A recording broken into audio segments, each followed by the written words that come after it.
Quand les nouvelles s'affolent, Métropole fait le point. Le point tous les matins, simultanément sur radio et Télémétropole. Le point est une courtoisie de la BNC, Arcordia Shipping, les pompes solaires, Chimgé, Unipièces et Lissa Lotto. Madame, monsieur, bien le bonjour, bien le bonsoir, bienvenue sur Métropole. Et oui, les nouvelles s'affolent en Haïti et en République dominicaine surtout, qu'il s'agit des élections présidentielles et législatives, donc chez nos voisins dominicains.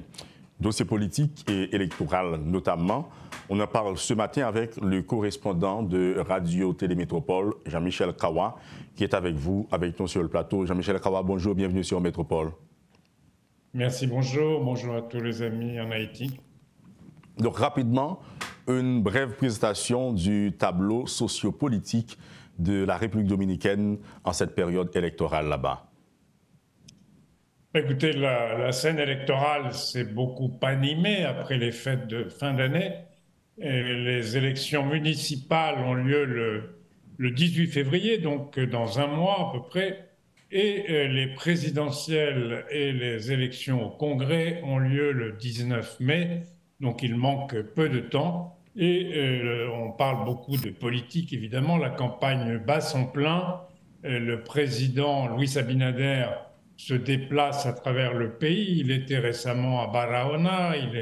Il voyage beaucoup dans le pays, de même que ses principaux concurrents, qui sont l'ancien président Leonel Fernandez et le candidat du PLD, du Parti de la Libération dominicaine, qui, comme vous le savez, était au pouvoir avant Luis Abinader, le candidat étant maintenant Abel Martinez, le maire de Santiago, la deuxième ville du pays.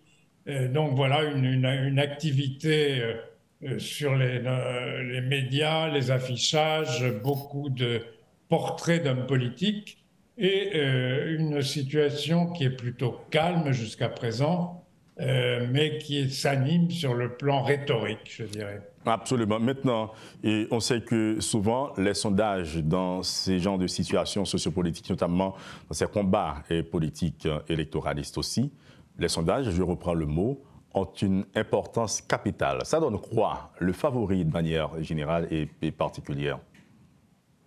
Oui, alors les sondages, comme vous le dites, il faut prendre les sondages avec des pincettes. Néanmoins, il y a quand même trois compagnies et sociétés d'enquête qui sont respectées ici, des compagnies internationales, et les trois donnent une victoire assez nette, en tout cas un avantage net au président Luis Abinader, qui, comme vous le savez, se représente pour un deuxième mandat de président de la République. Donc, selon ces trois agences, Gallup, Greenberg, le président Abinader pourrait être réélu dès le premier tour. Alors, il y a d'autres enquêtes, plus ou moins manipulées, plus ou moins fiables, qui donnent d'autres résultats. Et comme vous le disiez, il faut rester très prudent tant qu'on n'a pas la seule véritable enquête, c'est le jour du scrutin, le jour du vote. Et les choses peuvent encore évoluer, il y a encore des possibilités de changement, notamment le fait qu'il y ait cette élection en deux temps. On va voir ce que donne le résultat des élections municipales. Et il y a des alliances qui ont été passées, des alliances entre le PLD, donc le Parti de la Libération dominicaine, et la FUPU, la Force du peuple de Leonel Fernandez, qui, tout en étant divisés au niveau présidentiel, se sont alliés dans certaines municipalités et pour certains postes de sénateurs et de députés. Donc on va voir s'il y a un mouvement favorable, disons, à l'opposition au municipal. Cela pourrait avoir une incidence sur le 19 mai, sur les présidentielles et les élections au Congrès, selon certains observateurs. Mais en tout cas, pour l'instant, au moment où je vous parle, tous les sondages les plus sérieux annonce donc une victoire du parti au pouvoir, le Parti révolutionnaire moderne du président Louis Abinader. Rapidement, on va continuer à en parler, Jean-Michel Kawa, surtout des élections législatives et municipales, on en parlera aussi dans un autre temps, mais on voudrait revenir avec vous sur la position du président Louis Abinader. On sait qu'il y a eu beaucoup de manifestations contre lui à un moment de la durée. Et c'est vrai qu'il est à droite et les conservateurs et les ultranationalistes sont de son côté. Et cela, le Congrès est intervenu surtout à la suite de la crise ou du déclenchement de la crise haïtiano-dominicaine. Il a été fragilisé. Et aujourd'hui, qu'est-ce qui explique sa position confortable et surtout pour redevenir au pouvoir, pour retourner, s'il le faut, au pouvoir comme président? Oui, alors écoutez, le sujet, la crise à laquelle vous faites allusion, le canal, a évidemment été un moment bas et je pense qu'il a été poussé par un certain nombre de conseillers dans cette voie en lui disant que, comme dans beaucoup de pays, on voit l'anti-migrant, l'anti-haïtianisme en l'occurrence, favorise les sondages auprès de certaines couches de la population dominicaine. Mais je pense que cette page est en partie tournée. D'ailleurs, vous l'avez vu, il y a eu une rencontre entre les ministres des Relations extérieures des deux pays, sous l'égide de l'OEA à Washington. Les opérations commerciales ont repris plus ou moins, avec plus ou moins de dynamisme dans les marchés binationaux. Je crois que le président Abinader s'est rendu compte qu'il avait commis une erreur, qu'il était allé trop vite en besogne sur cette affaire.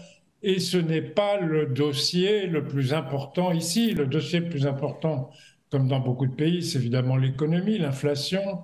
Et le gouvernement du président Abinader, surtout la Banque centrale, réussit à maintenir l'inflation assez bien contrôlée en subventionnant notamment le prix des carburants, de l'essence. Et puis le grand cheval de bataille de Louis Abinader contre ses opposants, c'est la lutte contre la corruption et contre l'impunité. Vous savez que le Parti de la Libération dominicaine, qui avait été au pouvoir pendant 20 ans, aussi bien Leonel Fernandez que Danilo Medina comme président, il y avait eu un débordement de la corruption absolument extraordinaire. Et Louis Abinader est arrivé au pouvoir sur ce dossier, finalement, grâce à la Marche verte, une grande mobilisation citoyenne, et il continue à brandir cet étendard donc de l'anticorruption, de la lutte contre l'impunité. Et je dirais que c'est un sujet, en tout cas, beaucoup plus visible. On a parlé jusqu'à présent très peu du dossier haïtien et de cette crise du canal que le président Abinader essaye de mettre derrière lui. Donc, certes, en Haïti, ça reste un sujet brûlant, mais ici, ça l'est beaucoup moins. Rapidement, on va revenir sur quelques points avec vous. Vous avez effleuré la position, pourquoi pas, le discours du président Louis Abinader dans le cadre de cette campagne électorale. Mais je voudrais revenir, comme je le disais avec vous, sur ce même dossier pour vous poser la question, c'est quoi le discours, c'est quoi le slogan et c'est quoi la promesse ou les promesses électoralistes, et s'il le faut, du président Louis Abinader, mais aussi et surtout des plus favoris dans le cadre de cette élection ou de ceux-là qui le suivent de très près. Donc, et voilà. Le discours, le slogan et la promesse. Écoutez, le discours, c'est nous allons poursuivre la lutte contre la corruption. Nous sommes, contrairement au gouvernement, au président précédent, nous sommes intraitables, impitoyables contre les corrompus. Et effectivement, il y a eu plusieurs fonctionnaires qui ont été démis et poursuivis pour des actes de corruption, ce qui ne s'était jamais vu avec les gouvernements du PLD. Donc ça, c'est un premier point. Le deuxième point, ils ont beaucoup insisté sur le développement du tourisme. Ils ont fêté en grand fanfare le 10 millionième touriste qui est arrivé en République dominicaine il y a quelques semaines. 10 millions de touristes, c'est-à-dire l'équivalent de la population de la République dominicaine, en un an, c'est beaucoup. Vous savez qu'il y a un très gros projet de développement touristique qui a été lancé et qui a été inauguré d'ailleurs récemment par le président Luis Abinader à Pedernales, donc à la frontière haïtienne, du côté en face de Jacmel, Jacmel, de ce côté-là, en Sapit. Et ce très gros développement va avoir une incidence, sans aucun doute en Haïti, je crois une incidence favorable dans la mesure où il y a des gros travaux de construction, il y a plus de 10 hôtels qui sont prévus en construction, des travaux d'infrastructure, de routes, on construit un port pour les navires de croisière. Donc il va y avoir un rebond d'activité très important dans cette région qui était une des régions les plus pauvres de la République dominicaine. Et je crois que ça aura évidemment un impact favorable en termes d'emploi, en termes de commerce, en termes de, pensons à l'artisanat. Vous avez une des principales sources d'artisanat en Haïti qui est à Jacmel. Eh bien là, vous aurez un marché de plusieurs centaines de milliers de touristes qui vont venir, qui ont commencé à arriver. D'ailleurs, le premier paquebot de croisière a accosté il y a une dizaine de jours à Pedernales, donc à Cabo Rojo. Et le développement de cette zone, ça ne va pas être tout de suite Punta Cana, mais ça va se développer rapidement.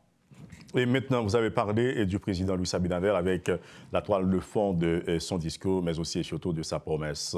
Et pour les autres qui le suivent de près, notamment les principaux opposants et favoris aussi dans le cadre de ce processus électoral, quel est leur discours, le contenu donc, leur slogan, mais aussi et surtout quelles sont les promesses faites à la population dominicaine? Vous savez, le discours de Leonel Hernandez est un discours politique, mais qui sonne un peu creux. Il a quand même été au pouvoir pendant très longtemps, et tout ce qu'il critique du président Abinader, un certain nombre de commentateurs, tu aurais pu le faire, tu es président et tu ne l'as pas fait. Donc, qui concerne Danilo Medina, il n'est plus candidat, comme je vous le disais. Son candidat, Abel Martinez, a un profil assez bas, il n'est pas très charismatique.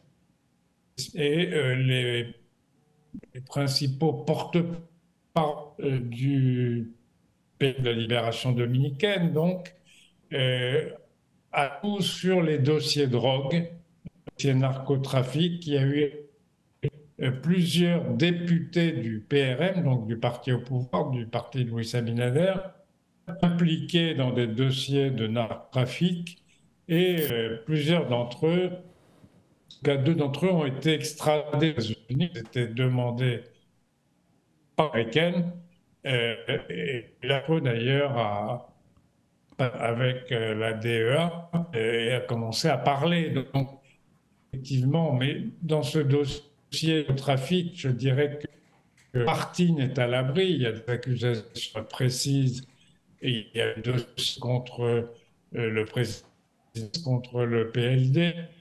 C'est un sujet qui émerge tous les partis. Le PLD a fait une arme de guerre, je dirais, contre le Là, vous avez parlé peut-être des autres candidats, mais ce qu'on aimerait voir avec vous et Jean-Michel Kawa, et c'est que c'est l'ambiance électorale qui règne là-bas, c'est-à-dire la population, la participation, quelle est l'espérance et en partie, mais aussi et surtout quelle est la chance qu'un candidat ou qu'un autre candidat a de l'emporter et sur l'autre de manière pratique et pragmatique et compte tenu de votre regard et aussi de votre constat. Non, moi je ce que disent les instituts de sondage les plus sérieux, comme je disais, ceux qui dans le passé ont fait vision les plus justes. Et donc, j'aurais dire, oui, je pense que le président Abinader va être réélu, probablement au premier tour, sinon au second tour. Aussi que le PRM, son parti, a de chances d'avoir une majorité au Sénat et à la députée et un grand nombre de municipalités. Alors après ça, l'ambiance, je pense que les Dominicains, malgré tout, sont mieux informés que jadis. Et ils savent que malgré tous les problèmes qu'il peut y avoir, les inégalités, la situation en République dominicaine est évidemment bien meilleure que celle de pays voisins, malheureusement comme chez vous en Haïti, comme centrale dans la plupart des pays.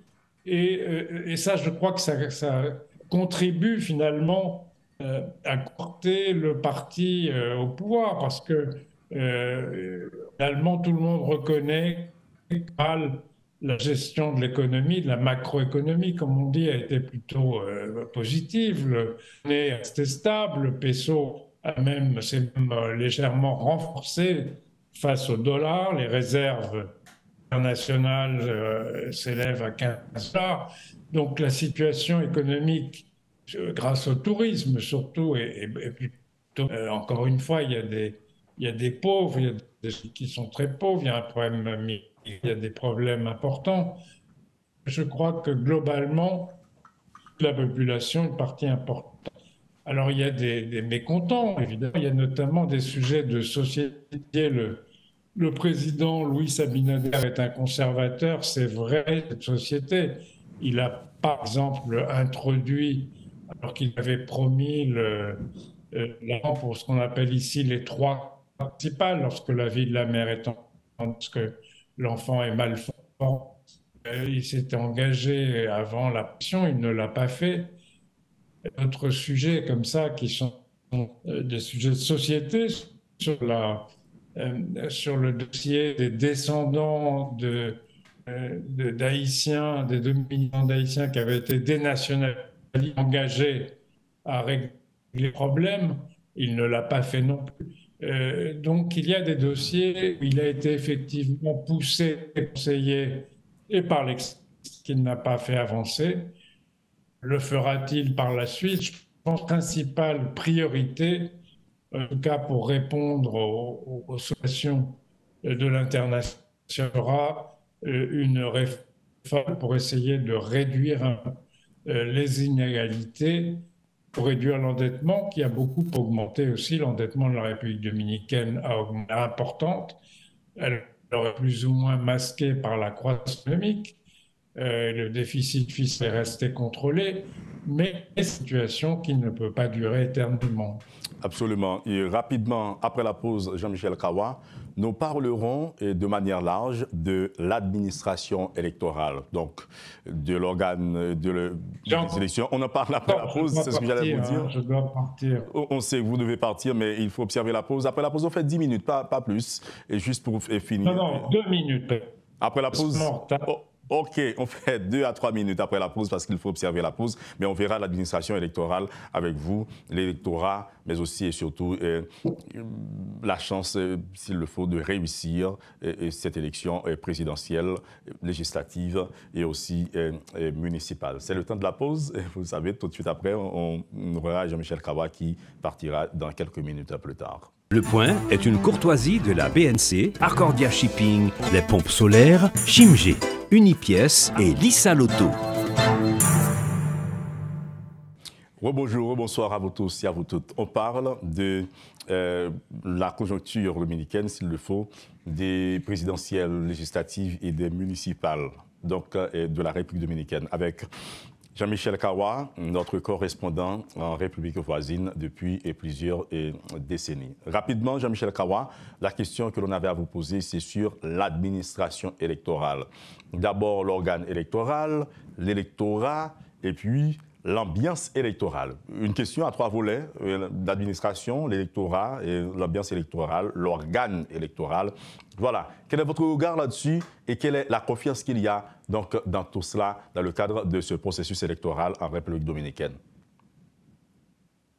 Bon, je commencerai par vous dire la Junta Centrale, qui est l'organisme chargé de l'organisation du et a acquis une unité maintenant, il est testé, il n'y a pas eu d'accusation majeure de fraude depuis longtemps. Il y a eu des cafouillages, vous vous en souvenez, juste avant le Covid, les municipales ont été reportées, mais il n'y a pas eu ce climat de guerre civile que j'ai connu lorsque je suis arrivé en Ken dans les années 80-80, notamment les élections de 90, de 1990, de 1994, où les étaient retardées pendant plusieurs mois, où il y avait des morts, des affrontements, etc. Toute cette période a largement révolue, notamment grâce à l'action de la société civile, comme Ciudadana, qui a mis en place un système d'observation efficace et ce qu'on appelle le compte des comptes rapides, de manière scientifique, de ça. Et donc très difficile de frauder maintenant en République de. Alors évidemment, les actions d'utilisation de l'argent de clientélisme continue. La Junta Centrale Électorale a d'ailleurs émis pour interdire tout dépassement des dépenses de campagne et toute utilisation en public et l'organisation de participation de également de son côté un système de vigilance. Elle a dénoncé les importantes dépenses du gouvernement. Elle a évalué à 136 millions de dollars, 7 millions de pesos. Le président Abinader a que la fin de ce programme de publicité pour les publics durant la campagne électorale. Maintenant, 8 millions 100 000 écrits pour les. Il y a donc un plafond de 11 millions de pesos qui ne doit pas être dépassé de la campagne. Alors ça, le contrôle est très difficile. Les sanctions annoncées par la Junta centrale ne sont pas forcément en place. Je dis pour l'instant, l'ambiance est plus et que les choses se plutôt bien. Et sur ces bonnes paroles, je salue tous et je dois maintenant m'écouter. Donc je vous salue et vous dis à bientôt. Merci beaucoup Jean-Michel Kawa et à bientôt. Voilà, Jean-Michel Kawa est correspondant de Radio Télémétropole depuis plusieurs décennies en République dominicaine, avec qui nous venons de voir de manière express mais claire le déroulement du processus électoral en République dominicaine, les présidentielles, les législatives et les municipales également. Certainement, on va revenir pour en parler un peu plus tard parce que le processus ne fait que commencer là-bas. Et oui, c'est un élément réellement de la démocratie, l'alternance politique, l'organisation électorale. C'est comme pour vous dire qu'en partie, nous l'avons bien souligné, en partie, la démocratie, semble-t-il, se porte bien de l'autre côté du mur. Alors que chez nous, depuis 2016, vous savez, il n'y a pas d'élection. En tout cas, aux décideurs, aux dirigeants, donc d'assumer cette responsabilité, et parce que l'on sait que la démocratie vit également de l'alternance politique, du renouvellement du personnel politique. Ce n'est pas tout, on le sait, que personne ne dise que l'on pense que c'est l'élection qui aidera à donc, résoudre tous les problèmes. Non, non, non, ce n'est pas ce que nous avons dit, mais on a dit tout simplement que l'alternance politique et le renouvellement du personnel politique dans un pays démocratique, c'est important pour faire vivre et fructifier la démocratie. Et voilà, qui met fin à la rubrique Le Point de ce matin. C'était express et rapide, en tout cas, mais c'était important. Avec Jean-Michel Kawa, votre invité, et puis avec nous sur le plateau. Je suis Jean-Jules Desaugustes, et à bientôt. Quand les nouvelles s'affolent, Métropole fait le point. Le point tous les matins, simultanément sur Radio et Télémétropole. Le Point est une courtoisie de la BNC, Arcordia Shipping, les pompes solaires, Chimgé, Unipièces et Lissa Loto.